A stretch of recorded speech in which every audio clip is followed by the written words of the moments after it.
Today is the day we're going back into the woods. Be quiet and stay close to me if you wish to beat the average life expectancy of a medieval peasant. Welcome to Allods 2, Powelitelj Dusz, otherwise known as Allods 2, Master of Souls, otherwise known as Rage of Mages 2, Necromancer, a Russian fantasy RPG developed by Nival, released in 1999. Some of you said that the sequel is better, while others told me to remove the staff from the delicate hands of my mage in order to get her to focus on healing my wounded knights. I need a healer. I'm holding out for a healer till the rise of the sun. Armed in my newfound knowledge and determination, I ventured onto GOG and made the call to buy this 24-year-old. Anti-Paladin TM, aka Boris Platnov. We're about to find out whether you're full of shit. My sweet lady, roll the intro. You got it, Chief. Rolling now. Oopsie, sorry, I'm new at this. Here we go.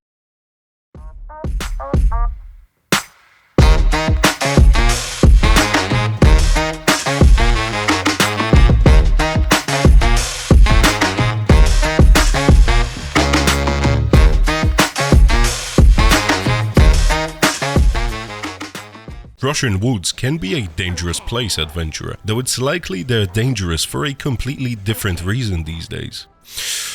Oh, brother, I chose quite the time to review a Ruski product, eh? That's why I give my kids Russian standard. Back in the 90s, said woods were full of rabid wolves and squirrels kidnapping villagers because their usual hangout spots been overtaken by big and hairy Russians. A world where such injustice is commonplace is not one I want to live in. To arms, noble Sir Eagles, purge these lands.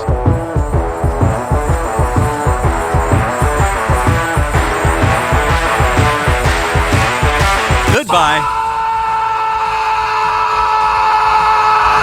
Throughout the video, you may notice the save screen quite frequently. That's because the world of Rage of Mages 2 Necromancer is, to put it bluntly, some viewers may find the following video disturbing. Viewer discretion is advised. psychotic.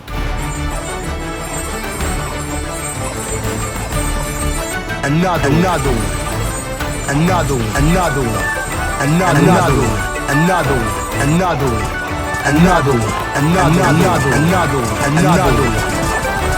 Danger lurks practically everywhere and nowhere is safe. To let one's guard down for even a second is to get smushed into human paste. So you see, that is why you mustn't let your guard down, for in Mother Russia, even a tree can pose a significant threat. A threat of becoming the involuntary recipient of voltage high enough to fry your delicate mages down to a crisp in one swift and unforgiving burst, to turn them into human versions of meat that's been left on the grill for a couple minutes too long.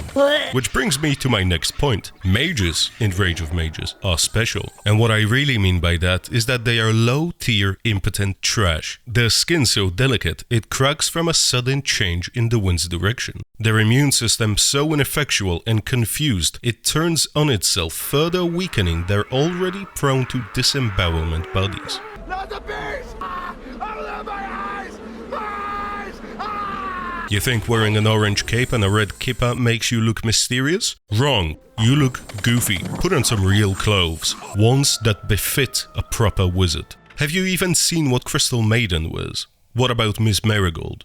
Oh, not a lot, huh? Guys, I'm sorry, I'm having some technical difficulties. I'll be back in a few moments. Casting sick, panty-dropping ultimates sure is cool, but is it as cool as moving your arms in an upward motion, covering your wounds in magical band-aids? To be a mage in this Russian fantasy world is to be a doctor. Forget all the spells you've been conditioned your entire life into believing are cool, for they are a mere huckster's trick. To be a mage is synonymous with being a nurse. Do you have your PhD yet? No time like the present. Your knight's wounds won't stitch themselves, and brave Sir Eagles won't survive the incoming assault from Powerade-flavored orcs without your magic touch for long. I hope, for your sake, that you've played the Korean MMO Kal Online in the past. Otherwise, the following analogy may be lost on you. Remember what it felt like to be standing outside of the fort being begged for buffs? All those peasants groveling at your feet, begging for something, anything at all, even just a level 3 speed to ease their journey, to be sought after, because, as it turns out, the majority of gamers prefer to be the doers rather than the helpers of said doers. Shout out to all my no-life homies out there who know what I'm on about. You're not alone. Just as Leandro isn't, because Vicky is just as generous. They are both showering me with all their wealth, and despite not fully comprehending their reasons for doing so, my wife sure is grateful for being allowed to have more than half a stick of butter with her supper these days.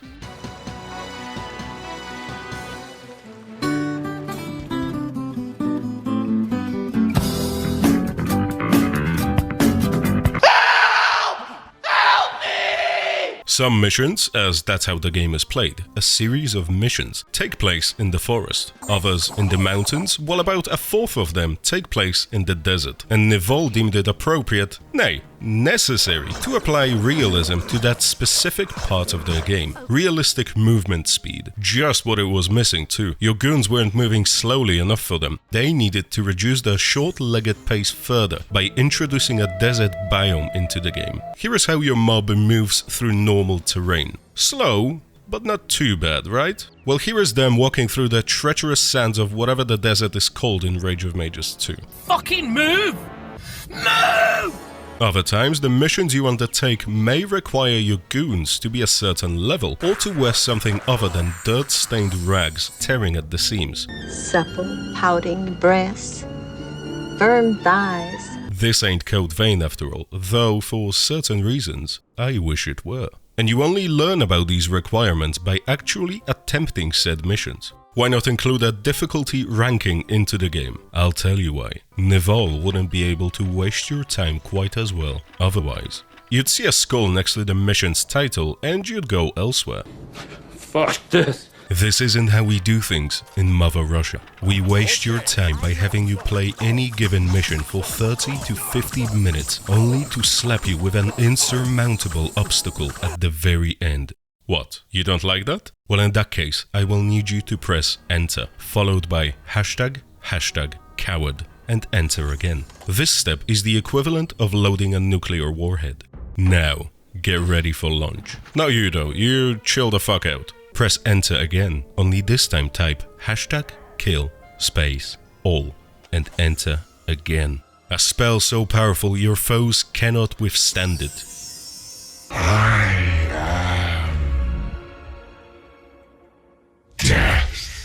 And before you ask whether I feel shame for resorting to such tactics, know that this game feels none for wasting your time, so neither should you. And if you're one of the 3 or 4 people who remember things differently, let me show you the mission titled The Stone Web. I took it upon myself to liberate these sands, to purge them from necromancers and their undead minions. My obese mercenary who continued leaking grease out of every orifice throughout the quest couldn't squeeze through the doorway, leaving me no other choice but to brave the sandy hills myself. Only the mission's targets were far too numerous for Sir Igos to tank all by himself. He may be tough, but he ain't that tough, whereas my troll could take it all. Fire cannot kill a dragon. His hide roughly about 50 times thicker than that of a BuzzFeed SJW. This week of manspreading is definitely going to make me feel anxious. As much as a super strong feminist, I want to say it won't. Why are you gay? Rage of Mages 2 Necromancer, an RPG wherein you control a band of heroes on a quest to save the motherland. Though you won't feel like you're giving orders to heroes capable of defeating a great evil at all. Instead, you're gonna feel like you're commanding a group of heavily malnourished and severely anemic cripples incapable of surviving without your divine intervention for longer than 2 minutes. Which brings me to yet another point. Rage of Mages 2 is a game that is to be played whilst doing something else simultaneously. Whether that's watching Kitchen Nightmares Polish Cringe Edition, doing chores, or the third, objectively the best choice of them all, firing up another instance of Rage of Mages 2. Now you can play Rage of Mages 2 while playing Rage of Mages 2. Life sure is good. Your goons gain levels by performing actions corresponding to their stats, so a wizard will gain levels by healing your wounded knight, or engulfing 1,000-pound sisters in flames, whereas your knights will improve their bow or swordsmanship by shooting or hacking away at the targets tirelessly. The key here is to find yourself an enemy that can out-heal the damage you deal to it. Upon encountering my first succubus, I disarmed valiant Sir Aigles and had him take it like a champ for over 5 hours, while his nurse continued rubbing antiseptic cream onto his torn skin over and over and over and over and over again. She gained about 30 levels in astral magic, which, if I'm being honest with you, I expected a little more after 5 hours. Into the gulag you go, bitch! Allods 2, a game so ostentatious about wasting your time that sometimes even the quest NPCs just die off screen without your consent. Oh fuck, I can't believe you've done this. Must have had an accident and just fell on a rock, or the aforementioned squirrels got to them, and it's up to you to figure out where they are before harm befalls them. God forbid you save the game when they were already being assaulted, cause that might mean having to restart the mission from scratch. Nival staring you right in the eyes like a giant middle finger protruding through the Russian soil upon which you play. Allods 2 does an excellent job of reminding you that underneath that civilized primate brain of ours lays a mammalian brain, under which the reptilian brain resides, and that last fella tends to sit quietly in the dark, just doing its thing. But sometimes when the going gets tough, or the proverbial fan hits the shit, the lizard fella within me wants to come out to play and commit morally questionable acts that some might perceive as unlawful. Things that might get me my own Netflix show in a few decades, and I consider myself to be a pretty chill guy most of the time. I cannot even fathom what playing Rage of Mages 2 might get an already agitated individual to do. Did the first game have voice acting? I genuinely don't remember, and I'm too busy to investigate. Well, I say I'm too busy, I just don't want to spend any more time than I have to working on this review. Regardless, the sequel definitely does have voice acting, and while it is noticeably old... Oh, that's so romantic. I hope he enjoys his bucolic life in those stupid sands. We won't have anything to do with this, will we? It's actually pretty decent, surprisingly enough. The 90s have been a wildly different and a much simpler time. Look, Ma! I'm roadkill! A time when video games could just be video games.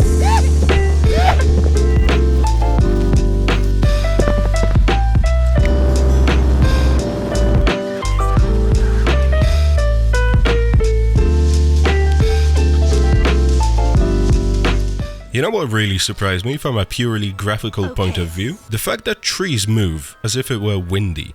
The game came out in 1999. How are the trees moving? That's crazy. Or is it? I'm not sure now. It just stood out to me is what I am saying. As for sound design, well, not much has changed, just like the visuals, which we shall not discuss further unless they're Code Vein related, which you might be wondering what's that got to do with anything, and the answer is quite simple. Fuck all. Music is nearly exactly the same, with only a handful of new tracks to keep you company, and neither the old stuff nor the new are very good. They're just sort of there, just being Russian, you know? And if you don't, here are a few examples of said Russianry.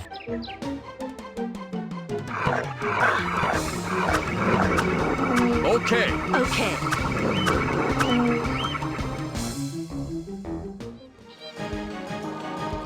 I'm ready. Okay.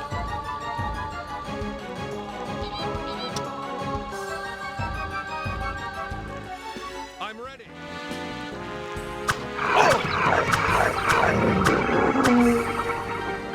Let's go. And with all that out of the way, what did we learn today? We learned that life is not worth living, and that Rage of Mages 2 Necromancer can be fun if you're mentally unstable enough and know what you're getting yourself into. If being told to fuck off and abort missions from time to time is your thing. If hearing a vigorous "okay" 100 times a day doesn't bother you. Okay. And if grindy games with heroes that love being left alone in the room for hours at a time are your thing, then you, my friend, may actually enjoy this nostalgia-filled ride through the psychotic world of Allods 2. Have you ever played Rage of Mages? Are you going to after watching the review? Let me know in the comments. And while we're socializing, why don't you hop on over to my Patreon and pledge your allegiance to the degeneracy by giving me your money. Send me another $50. You can also join our Baron Discord server, links to both in the description. We recently received a shipment of highly illegal and dangerously homosexual memes that you don't want to miss. My beautiful patrons, Marcel, Lyubomir Mitkov, Spigazu, James Mikhailovich, thank you for your continued support and generosity. I love you all dearly. That's it for today. I'll see you all in the next one. Cheers. Cheers. Without further interruption, let's celebrate and suck some dick.